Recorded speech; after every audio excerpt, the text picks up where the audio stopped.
¿Qué tal? ¿Cómo están? Me da muchísimo gusto saludarles. Juan Marcos Lecuona de este lado.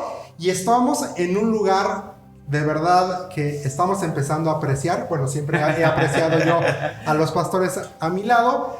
Pero estamos hoy desde la iglesia cristiana El Camino, pastoreada por... Mi nombre es Ricardo Ruela Saavedra. Y nos acompaña el Pastor Junior. El Junior. Así es, para mí es un agrado poder estar una vez más aquí, literalmente sobre la mesa, en manteles largos, porque tenemos estos dos acompañantes el día de hoy. Y pues me presento para aquellos que no me conocen, soy Israel Ruelas Vázquez, porque luego me regañan porque no digo Vázquez, pero...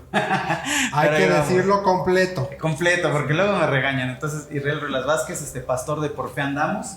Pastores, tenemos un tema que me habían estado preguntando. Y de verdad, quizá en los últimos meses ha sido un asunto personal también en el cual yo he tenido que luchar, el perdón. Y yo creo que es algo importante. ¿Qué es el perdón?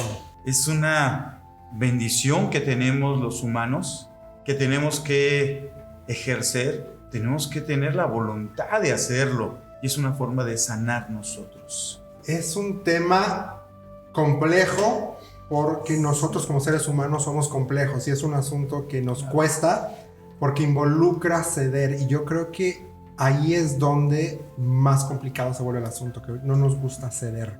Y cuando pedimos perdón es eso, es reconocer una de dos: o que yo me equivoqué, o que la otra persona me ofendió o me lastimó de una forma quizá no intencional, pero intencional también. Porque, seamos sinceros, a veces lo hacemos con dolo. Sí, a veces con malicia. Con malicia. Fíjate, a mí me llama mucho la atención la definición de perdón como liberación. El poder liberarnos de cierta gente, de ciertos sentimientos en cuestión de lo que nos hacen o que nosotros lleguemos a hacer.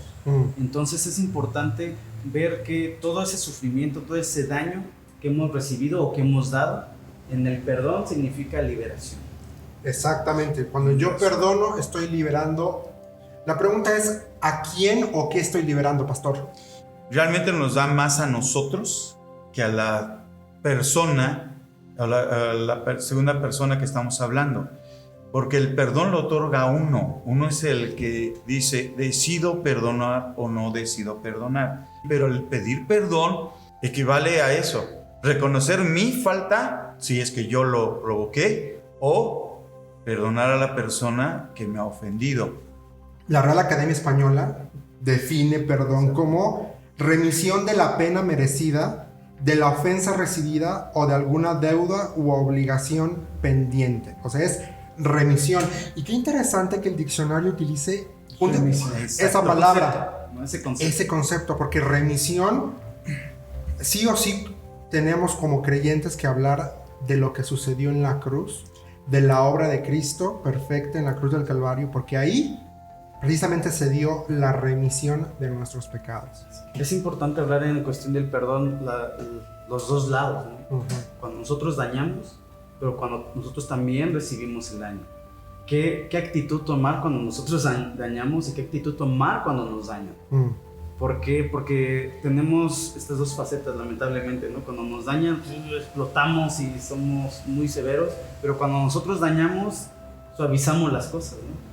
Es que tal vez no fue tan fuerte o algo. Según nos convenga, y esa ha sido la historia del ser humano, nos movemos por conveniencia. Así es. Si yo fui el que ofendió o el que lastimó, ay, discúlpame, no fue para tanto, es que o venía con prisas y no me fijé. Pero qué tal si a mí es el que me ofenden, híjole, quiero que arda. Fíjate que exactamente en las leyes que da Dios en Levítico, cuando dice que a través de la sangre, el perdón no se ejerce si no es porque hay sangre de por medio.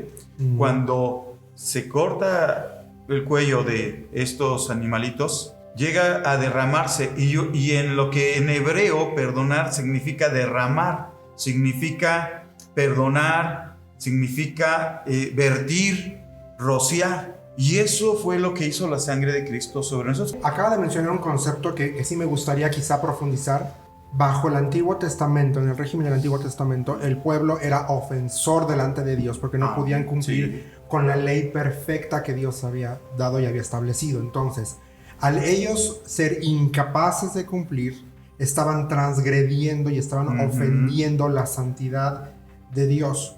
La única forma de que, y por lo tanto al transgredir, la comunión con Dios se ve interrumpida, la única forma que ellos tenían para reconciliarse con Dios, para restablecer la comunión con Dios y eventualmente el perdón de pecados, era mediante el derramamiento de sangre, es decir, mediante el sacrificio. Y había diferentes formas de sacrificio, y había uno particular en donde el ofensor ponía su mano sobre el animalito, y en ese momento los pecados de la persona se le imputaban, ahora sí, al animal, y después el animal era sacrificado. A lo que voy es, la sangre tiene que ver con sacrificio. Alguien tenía que morir para que la ofensa fuera perdonada. En el Antiguo Testamento, si lo interpolamos y lo traemos a nuestra actualidad, yo creo que mi orgullo tiene que sacrificarse. El perdón cuesta. En el Antiguo Testamento le costó la vida a animalitos. En un plano universal, el perdón costó la vida de Cristo Jesús. Y en un plano relacional, nosotros, nos va a costar que sacrifiquemos algo. Quizá va a ser tiempo en ir y decir, bueno, sí. Y también creo yo que hay que sacrificar nuestro orgullo de decir, sí la regué, o discúlpame. El perdón no es fácil, tiene un precio y es costoso. No sé qué piensas.